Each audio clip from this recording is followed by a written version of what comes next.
uma caminhada com Paulo sobre a nossa salvação. Nessa minha Bíblia aqui, a Bíblia de Jerusalém, o título desse capítulo já chegou com uma linda promessa. Deus não rejeitou o seu povo e o salvará. Quem é esse povo? Somos eu, você, seu vizinho budista, roqueiro, a irmã fofogueira da paróquia, o músico que toca na elevação da consagração. Somos todos nós, filhos de Deus. Todos nós, sem exceções, temos reservados para nós o reino dos céus. Todas as vezes que eu reflito sobre a misericórdia de Deus para conosco, eu me lembro da parábola do filho pródigo. Vejam que o filho, quando pede sua parte de direito ao pai, ele o rejeita completamente.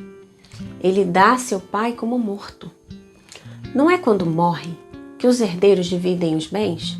Pois é, exatamente o que o filho pródigo fez. Porém, seu pai não o rejeita quando ele retorna. Assim, são aqueles que não acreditam, os agnósticos, os satanistas, enfim, não é minha intenção em entrar em nenhum mérito doutrinal e sim ilustrar para você o que viemos refletindo nos capítulos anteriores. A face, misericórdia de Deus para com seus filhos. Todo o início do capítulo 11, dos versículos 1 ao 12, podemos ver essa realidade. A misericórdia de Deus que age diante do seu povo. Paulo traz novamente várias referências do Antigo Testamento sobre a mão misericordiosa de Deus para com o seu povo e também fala sobre os pecados cometidos pelo povo de Israel, incluindo a descrença em relação a Cristo, sendo como prometido. Da sua queda resultou a salvação dos gentios. Versículo 11. Deus permite a incredulidade dos judeus para a salvação daqueles que não pertenciam ao povo de Israel. Podemos acrescentar aí até um testemunho de conversão de Paulo e a sua missão evangelizadora. E a vós, nações, versículo 13. Paulo faz uma proclamação que a sua pregação é para todos, judeus e não judeus. Eu digo, enquanto apóstolo das nações, eu honro o meu ministério, na esperança de provocar ciúme dos de meu sangue e de salvar alguns deles. Essa parte é muito intrigante. Imagino Paulo escrevendo com um sorrisinho maroto no rosto, porque parece a mim muito sarcástico quando ele diz, eu honro o meu ministério. Paulo ficou conhecido como apóstolo dos gentios. Ele era muito famoso, gente. Trazendo para a nossa realidade, imagina se fosse uma personalidade fora da igreja, tá? Um ator muito famoso ou um dono de alguma empresa abortista assim, top, famosíssima. Pois é. E aí essa pessoa tem uma conversão radical e simplesmente dá a sua vida pelo reino e para pregar o evangelho de Cristo. Deixa tudo para trás, tudo mesmo. Muda literalmente da água para o vinho. Uma loucura isso, gente. Os judeus da época deveriam pensar assim, Saulo enlouqueceu, perdeu todo o domínio de si. Não é o que você pensaria? Saulo era um judeu muito sério. Eu não me canso de falar isso. Ele não era um qualquer não, tá? Sua conversão foi um sinal de loucura para muitos fariseus.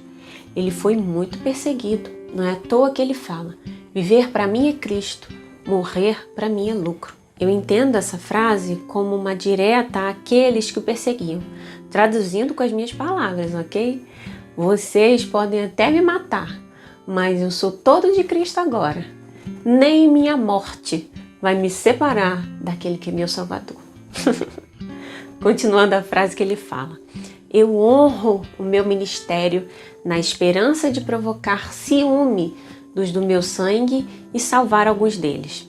Aqui ele diz que não houve rompimento. Seu ministério continua, porém agora proclamando que Jesus se encarnou para fazer cumprir as Escrituras que ele pregava antes.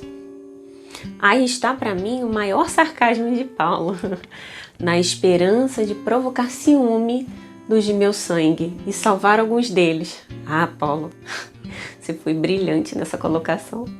Apesar de ser Paulo dos pagãos, Paulo nunca deixou o seu povo. Ele também trabalha incansavelmente para a salvação dos seus irmãos de sangue, os judeus. Dos versículos 16 ao 23, assim como Jesus ensinava com parábolas, Paulo também compara os judeus e não judeus a alguns elementos que nos ajudam a entender.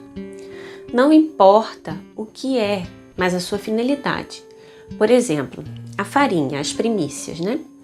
E a massa, ou a raiz e os ramos. É um todo que se completa para o fim, que é a salvação. No fim, não importa de onde você veio, importa a profissão da sua fé. Com a frase Deus é capaz de nos enxertar novamente, nos mostra mais uma vez a face misericordiosa do Pai. Gostaria, aqui nesse momento, de ressaltar o versículo 25, onde Paulo nos mostra uma visão geral sobre o plano de salvação, até que chegue à plenitude das nações. Mais uma vez nos ensina que a salvação é possível a todos os que crerem em Cristo. Nessa citação do Antigo Testamento, nos versículos 26 e 27, ele reforça que a purificação de Israel estava prevista pelos profetas com a vinda do Messias. Esse mistério, citado no versículo 25, é a profecia que já se cumpria o nascimento de Jesus.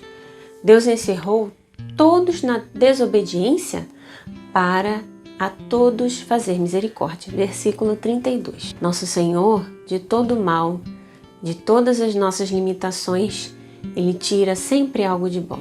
Na tradução da minha Bíblia, o subtítulo que inicia o versículo 33 se chama Conclusão Ínica.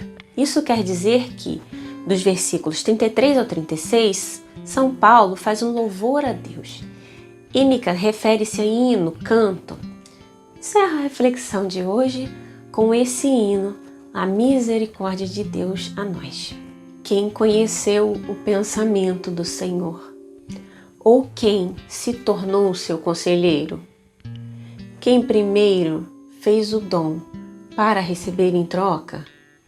Porque tudo dele, por ele e para ele. A ele a glória pelos séculos. Amém. Louvado seja nosso Senhor Jesus Cristo, para sempre seja louvado. Até amanhã. Fica com Deus. Tchau.